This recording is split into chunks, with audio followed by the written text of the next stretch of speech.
Comprando Crianças para Deus, da editora PEC, quinto e último capítulo, A Proteção Invisível. Quando Amy Carmichael era jovem, ajudou a construir um salão social para as moças pobres que trabalhavam nas fábricas de sua cidade. As moças eram chamadas de chales, porque todas se vestiam da mesma maneira para enfrentar o seu longo e árduo dia de trabalho. Usavam mantas de lã sobre as cabeças, as quais desciam pelos ombros até a cintura. Ao andar pelas ruas, enrolavam seus braços na manta para se aquecerem.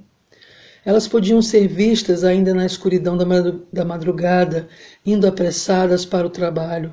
Eram mocinhas grosseiras e não tinham boas maneiras. As chales não eram bem vistas pelos religiosos daquele tempo.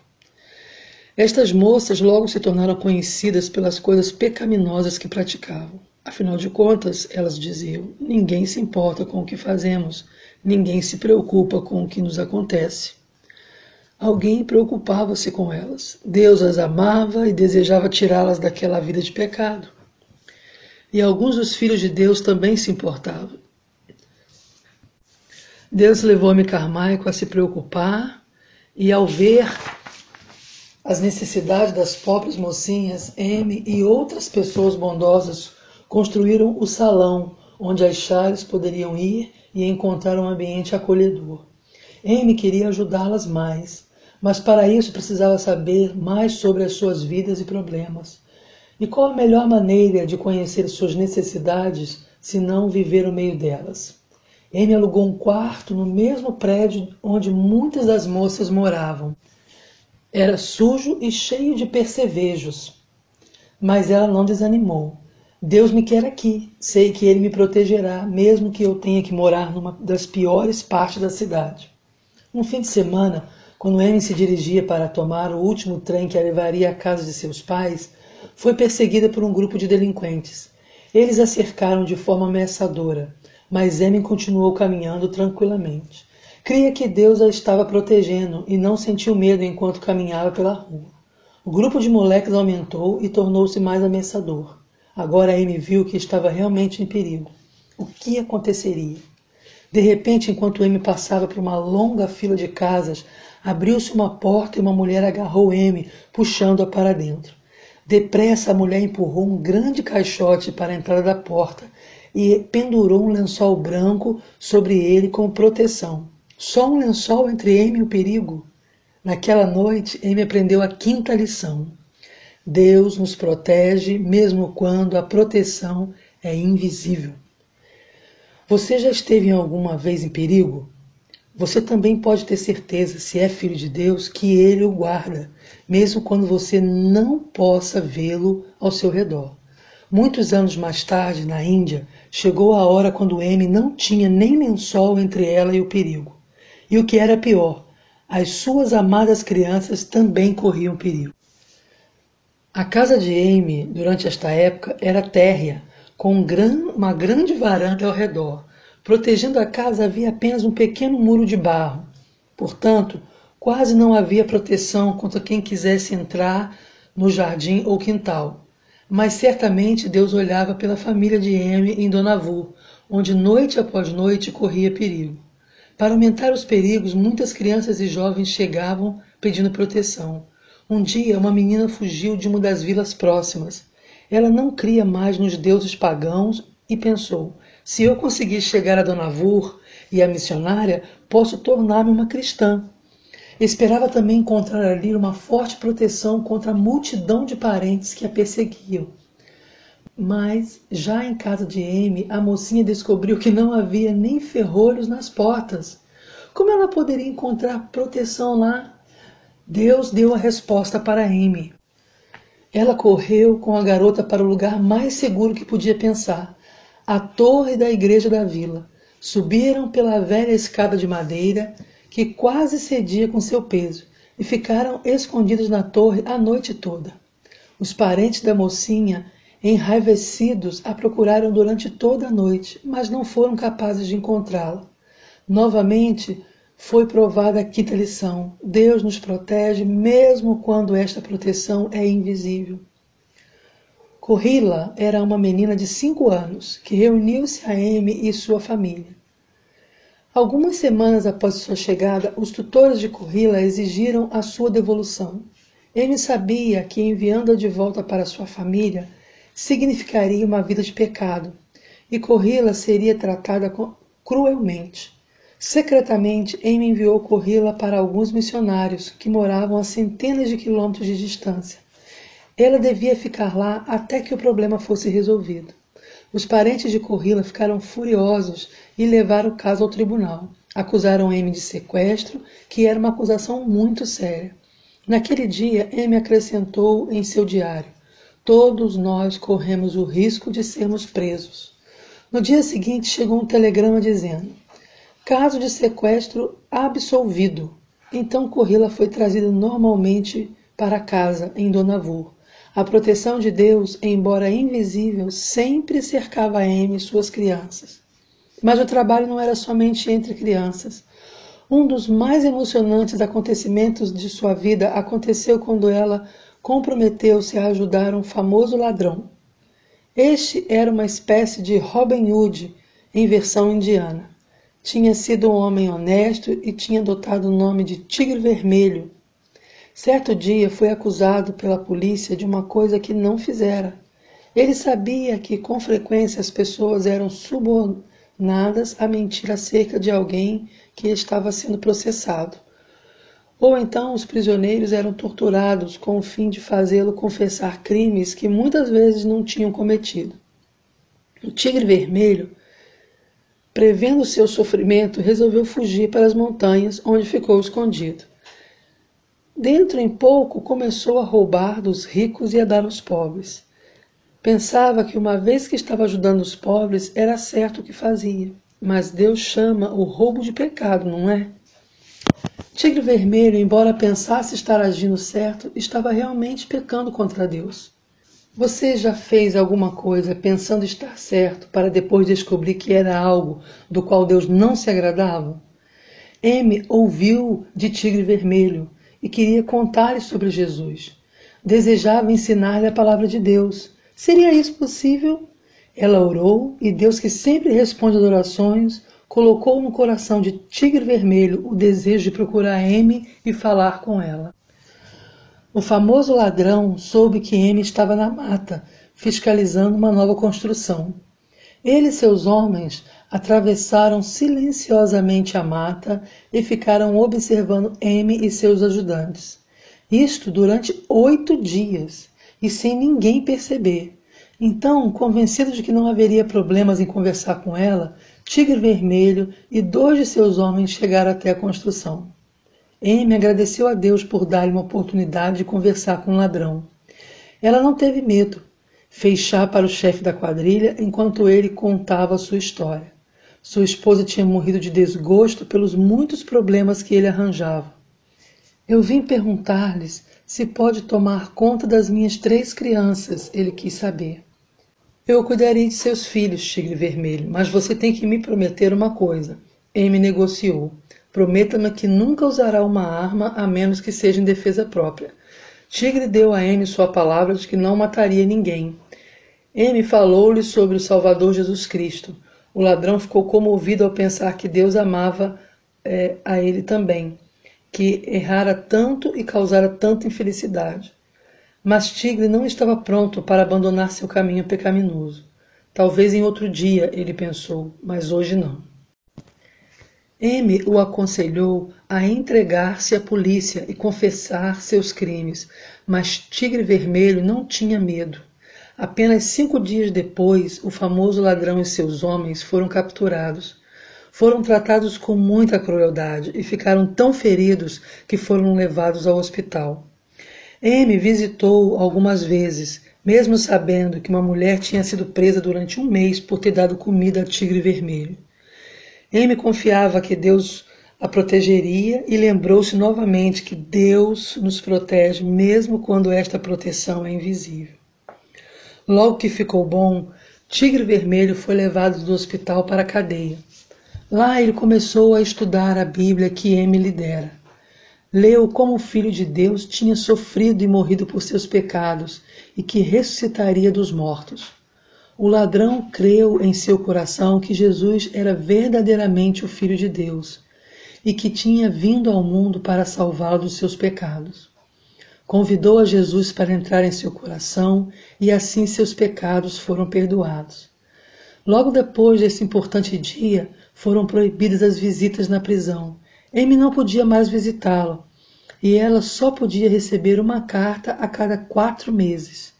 Foi um tempo tão difícil para Tigre Vermelho, pois era apenas um novo convertido e ainda não tinha crescido espiritualmente para ser um crente forte. Chegou o dia do julgamento. Tigre Vermelho confessou seus crimes e foi sentenciado. Apesar de saber que Deus perdoará os seus pecados, Tigre não entendia que o Pai Celeste poderia cuidar dele enquanto estivesse na prisão. Numa manhã de domingo, Tigre Vermelho fugiu da cadeia. Em seguida, Amy começou a ouvir de assassinatos e roubos. O povo dizia: Tigre Vermelho é o culpado desses crimes. Amy recusava-se a acreditar nisto. Outros estão cometendo estes crimes e pondo a culpa em Tigre, ela dizia, pois tinha certeza de que a vida de Tigre Vermelho mudara. Amy escreveu-lhe várias cartas pedindo para ele entregar-se. Seus amigos arriscavam suas vidas para levar esses recados até ele. Um dia, Amy foi chamada a comparecer perante 2 oficiais ingleses que a interrogaram sobre a fuga de Tigre Vermelho e falaram coisas indelicadas a respeito dela. Todas as noites, Amy punha um candeeiro aceso na janela. Esperava que Tigre Vermelho viesse entregar-se, porque ficou sabendo que ele e um companheiro andavam por perto. Amy então disfarçou-se, escurecendo seu rosto e braços e vestindo uma túnica escura, e à meia-noite foi através da mata procurar Tigre Vermelho.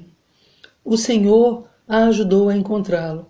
Conversou com ele e descobriu que não havia retornado para sua velha vida de pecados.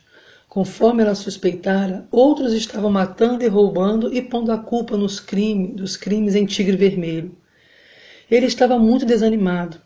Visto que tinha fugido da prisão, Amy não sabia o que fazer para ajudá-lo, pois sua própria vida poderia correr perigo.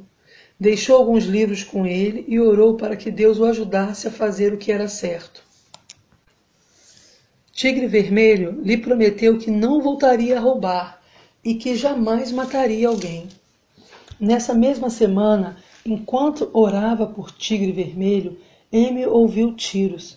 Sabendo que a polícia o cercava, Tigre Vermelho disparou várias vezes para o ar, esperando espantá-los. Não conseguindo, saltou num barranco de barro vermelho, jogou fora sua arma e levantou as mãos, entregando-se. Ao fazer esse gesto, foi instantaneamente metralhado e morto. Mas tinha mantido sua promessa a Amy, não usar a sua arma para matar. As pessoas continuaram a falar mal de Amy e de sua família, em virtude de sua amizade por Tigre Vermelho. Mas ela não se importava, sabia que Deus continuava a guardá-la. Embora sua vida estivesse ameaçada, o Senhor a estava protegendo, mesmo que esta proteção fosse invisível. As lições que o Senhor ensinou a Amy enquanto ela era criança prepararam-no para suas experiências como missionária na Índia. E ela louvava por sua fidelidade. Você sabia que o Senhor também deseja guiar você, responder suas orações, protegê-lo e preparar sua vida para ser útil em suas mãos? Ele quer ensinar-lhe cada dia coisas que o ajude a viver para Ele. Deus tem um plano e um propósito especial para a sua vida e deseja que você aprenda a andar com Ele. O pecado pode afastar você de conhecer o plano de Deus e de segui-lo. A Bíblia diz que todos nós somos pecadores. Mas a Bíblia também diz que Cristo morreu pelos nossos pecados. E Ele não só morreu, mas ressuscitou. O Senhor Jesus Cristo tomou o castigo em seu lugar ao morrer na cruz do Calvário. Mas agora Ele está vivo e está preparando um lugar para você. Se você ainda não recebeu Jesus como seu Salvador, aproveite essa oportunidade. Abra o seu coração, creia no Senhor, na sua palavra, creia que Ele morreu pelos seus pecados, creia que Ele é o seu Salvador. Amy também gostava de lembrar outra lição que teve quanto à proteção de Deus. Isso aconteceu em uma noite, quando ela caminhava a passos rápidos por um lugar escuro, não podendo ver perfeitamente onde pisava. Nisto, ela caiu num buraco e fraturou a perna. Ela ficou por 5 horas ali, esperando socorro. Finalmente foi levada ao hospital. Chovia muito, a estrada estava bem escorregadia e em alguns trechos alagada. No lugar, a caminhonete em que ela estava sendo transportada teve que atravessar uma profunda valeta, onde parte da estrada tinha sido carregada pela água. A perna quebrada de Amy foi sacudida e bateu fortemente no chão, ficando dolorosamente torcida. Mesmo assim, Amy soube depois que Deus ainda a protegera e aos que estavam com ela. Se a caminhonete tivesse ido um pouquinho mais para o lado de onde passou, teria caído num grande buraco que as águas abriram, afogando todos os seus ocupantes. Deus não permitiu que isso acontecesse. Ele ainda tinha trabalho para sua serva fazer. Amy não poderia mais tomar parte ativa no trabalho de resgatar e cuidar das crianças, pois não podia andar sem sentir muita dor. Mesmo assim, Deus ia usá-la de uma maneira extraordinária nos anos que ainda lhe restavam de vida. O tempo em que ela passou no quarto, gastou escrevendo, contando a história do trabalho que Deus lhe dera na Índia e da fidelidade do Senhor em guiá-la, providenciar as suas necessidades e protegê-la através dos anos. Através dos seus livros, crentes do mundo inteiro ficaram sabendo sobre as crianças no templo e outros erros da vida religiosa e social indiana. Como resultado dessas denúncias, o governo indiano criou leis que proibiam a venda de criança ao templo, declarando ser crime que incorreria em prisão para quem agisse assim. Hoje, Amy está no céu com o Senhor Jesus. Muitos meninos e meninas, e adultos também, estão lá porque Amy foi fiel e dedicada durante seus muitos anos na Índia. Agora vamos aos extras. Amy Carmichael foi tão ativa na Índia em seu trabalho missionário que o povo apelidou-a de lebre. Mas o seu trabalho mais importante começou por causa de um acidente. Uma tarde, em setembro de 1931, ela estava inspecionando uma casa em uma cidade vizinha, a qual pretendia alugar e fazer uma clínica médica. O dono da casa não deixou a chave no lugar combinado e Amy só a encontrou ao anoitecer. Apressadamente examinou a casa e saiu pela porta dos fundos. Ao atravessar o pátio, caiu num buraco que os construtores haviam cavado e deixado aberto. A queda resultou-lhe numa perna quebrada e no deslocamento de um tornozelo. No hospital, os médicos cuidaram muito bem dela, mas Amy nunca mais conseguiu andar sem muita dor. Durante 20 anos, ela dificilmente saía do quarto e nos seus últimos 2 anos e meio de vida não podia nem mesmo sair da cama. O ambiente em seu quarto era de constante alegria, mas Amy ficava um tanto triste por não se movimentar e por não ajudar em outro trabalho. Por que Deus permitiu isso? Será que meu trabalho para ele está terminado? Pensava Amy. Não, um trabalho especial que ela deveria fazer estava apenas começando. Nos anos anteriores, quando possuía bastante saúde e energia, não lhe sobrava tempo para escrever sobre a vida na Índia. Agora ela tinha tempo e começou a colocar no papel a história dos 37 anos em que Deus a usou em seu trabalho na Índia. O quarto de Amy era chamado de o quarto da paz. Ela orou pedindo a Deus que a ajudasse a esconder os sinais de dor, para que todos que ali entrassem não se entristecessem. As estantes estavam abarrotadas de livros. Tal era a sua apreciação pela leitura. Escrevia poesias e cânticos para a família cantar e escreveu um total de 13 livros depois do acidente. Foi através de seus livros que crentes de todas as partes do mundo ficaram sabendo sobre as crianças dos templos da Índia. Como resultado, foram criadas leis na Índia, declarando ser crime vender uma criança ao templo. A nova lei salvou milhares de crianças de um destino terrível. Deus nunca coloca de lado os seus servos como se fossem louça rachada. Amy escreveu mais tarde. Na manhã de 18 de janeiro de 1951, com 83 anos, Amy fechou os olhos naquilo que chamamos de morte e abriu-os no céu. O que o céu significa para Amy? Ser jovem novamente, fora da cama e livre das dores, ativa e servindo ao Senhor de alguma maneira nova. Aqui a gente termina a Amy Carmichael. Espero que ela possa ser inspiradora para você e te mostrar como que Deus pode cuidar daqueles que creem na sua palavra, que creem no seu nome e que estão dispostos a serem usados pelo Senhor para a sua obra, para a sua causa. Independente do tempo, independente das condições, independente dos problemas, das dificuldades. Lembrar que Deus sempre cuida de nós em todo e qualquer tempo que nós estivermos.